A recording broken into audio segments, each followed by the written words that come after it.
Well, to the stories of the day now, and as Kenya's economy continues to sag under the dark cloud of political uncertainty, a new index by STANBIC Bank paints a grimmer picture of where the economy could be headed.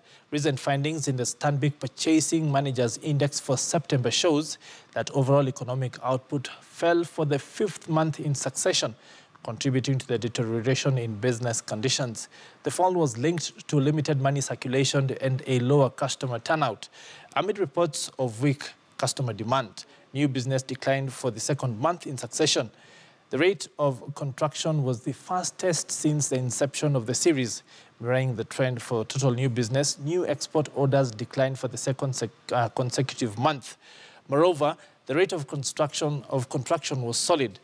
In response to lower output requirements, employment in the Kenyan private sector fell for the second successive month in September.